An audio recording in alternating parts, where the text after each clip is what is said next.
Hello, dear fans, friends, and subscribers.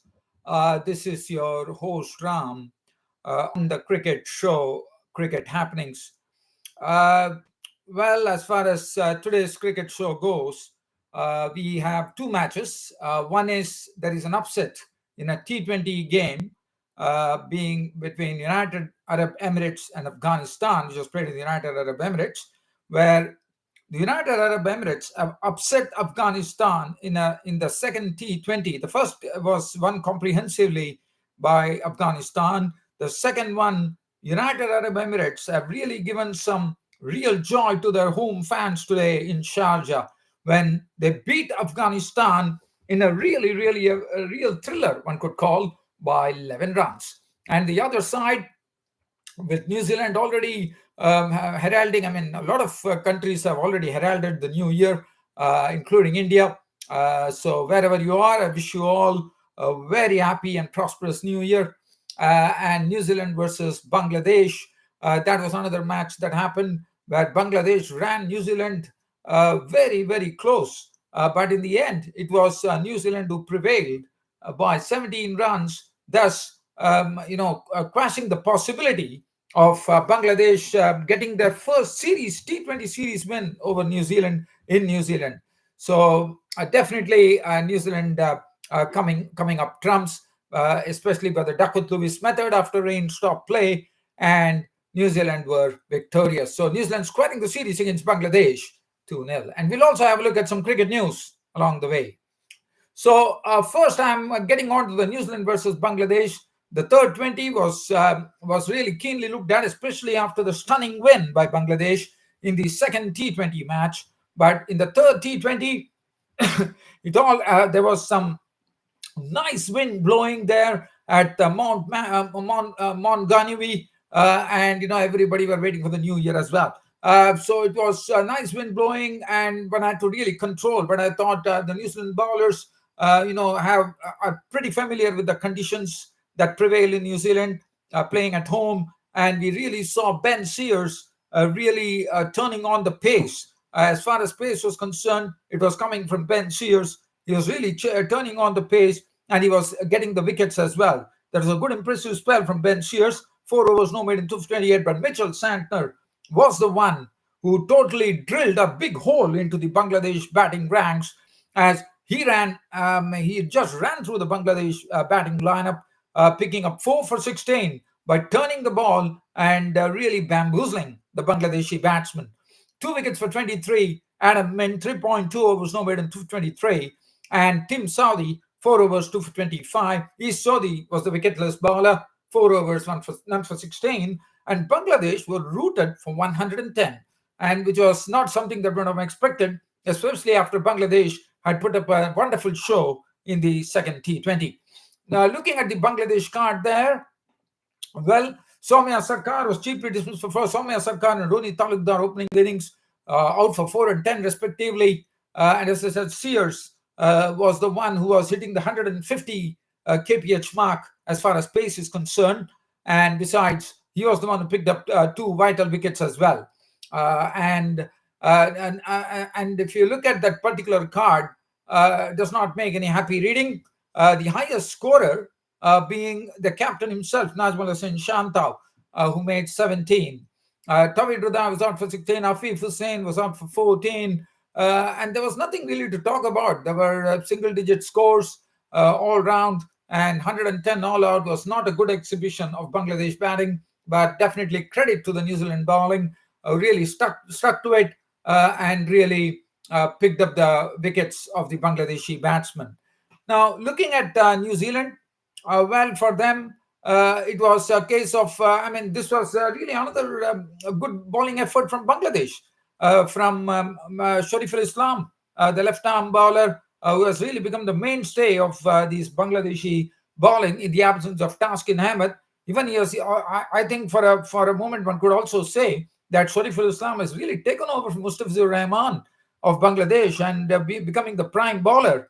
They don't have Taskin Ahmed, who's their prime bowler, which is definitely it's a crippling blow for them. And New Zealand were in all sorts of trouble. In fact, Mahedi Hassan the spinner getting the wicket by inviting Tim Seifert to have a go at him. And that was in. I mean, there was no contact made by Tim Seifert, and Mahdi Hassan took the first wicket. The second wicket to go, Daryl Mitchell, one of the best batsmen in the New Zealand batting lineup, was a victim of Mahdi Hassan. Mahdi Hassan has really got this habit of picking Mitchell's wicket. And again, the ball was a bit slowish on the stumps, and Mitchell was trying to give himself room and carve him over. But in the end, it was a real miscue, and the mid-off did the rest, taking the catch. Darren Mitchell was gone for one, Shanto taking the catch, and then Shariful Islam went through the defenses of Glenn Phillips, and Mark Chapman got into an absolute tangle with Finn Allen at mid-pitch, and Mark Chapman was run out for one, and that really, really opened up the gates for Bangladesh as the the Kiwis were struggling at 38 for 4. And to compound matters, Shariful Islam came back and knocked back Finn Allen's stumps after Finn Allen was the one who looked the real piece with a knock of 38 of 31 with 4 fours and 2 sixes. And really, the alarm bells were ringing there at 49 for 5 in the ninth over. And then it was left to James Neesham to really take the attack on by clubbing Rishad Hussain for a 6 on the boundary, the leggy. Mitchell Santner playing with his this regular way of nurdling the ball for singles, playing the ball round. Got into a partnership. And from 5 for 49, it was a very good recovery. They had taken the score to 95 when the rain gods intervened. And after that, there was no further play. But definitely, one could say that Bangladesh, despite putting 110 on the board, really pushed New Zealand, really made them really work for it. And definitely, there was some real excitement for the spectators. But everything was short-lived when rain gods intervened, and it was time for everybody to go back to their respective places. And the match was called off, and New Zealand were the victors by the Duckworth Lewis method, thus depriving Bangladesh, who probably were trying to get a crack at getting their first ever T20 series win, which was quashed especially by James Neesham with his knock of 28, which was aggressive, and Mitchell Santner giving him solid support. The bowling, Tanveer Islam bowled solitary off for 12. Mahdi Hassan 4 overs, 2 for 18, impressive. Shariful Islam continued to impress, 3.4 overs, no made, 2 for 17. Mustafizur Rahman 3 overs, none for 13. Rishad Hussain, the leg spinner, 2 overs, carted for 19, especially when James Neesham, and Najmul Hussain Shanto also bowled a costly over, 1 for 14. Captaincy, very good from Najmul Hussain Shanto. As far as Najmul Hussain Shanto's captaincy is concerned, I think today the coach of the Bangladesh team, Hatra Singh, has come out very strongly and said that it's time that Najmul Hussain Shanto becomes the captain in all the formats of the game. And why not? I think he's he has his thinking cap always on. And I think he's the best bet because of what little we have seen of Najmul Hussain Shanto. I think he has all the makings, and I think he would go down as one of Bangladesh's best captains, because the way he has been shaping up, the way he has been molding his troops, and the way he has been making ringing those changes. I think he's definitely a big captaincy material for Bangladesh, and I think Bangladesh are definitely going to gain from this captain Najmul Hussain Shanto, who is a young and youthful captain. Right. So now let's go into the upset. There is an upset today on the last day of the year in 2023, and United Arab Emirates have given immense joy for United Arab Emirates to celebrate the new year, as on the New Year's Eve, they defeated Afghanistan by 11 runs to give a lot of joy to the Sharjah Cricket Stadium fans today. So let's have a look at what happened there. Looking at it, United Arab Emirates batted first. In fact, they lost the first T20, as we all know. The second T20 match between United Arab Emirates and Afghanistan. And United Arab Emirates made 166 for 7, batting first, with the opening partnership was the one which really formed the base for it. But after that, there was a total faltering in United Arab Emirates innings, as they were kept down to 166 for 7. They had a very good start, an opening start, 72 runs put in 8.3 overs, with contributions from Mohammad Wasim, the captain, 53 of 32, 4 fours, 3 sixes, and Aryan Lakra really playing a very, very impressive knock. Aryan Lakra, the opening partner for Mohammad Wasim, also showing some aggression, not out 63 of 47, 3 fours and 4 sixes. But after that, that was the only good thing but in the final bend, 166 for 7 was really enough for them, because they could keep Afghanistan to 11 runs short of that total, and that really says something about this particular team, United Arab Emirates. As I said, this is a very, very talented unit, and 166 for 7 was the final score for United Arab Emirates. And as far as the bowling was concerned, Fazali Farooqi 1 for 25. Navinullah was costly, none for 35. 2 for 35 for Azmatullah Omarzai, the upcoming all-rounder. 35. Noor Ahmed was carted. 3 overs, none for 32. And definitely the spinners did not. Qais Ahmed really did a good job. 2 for 15.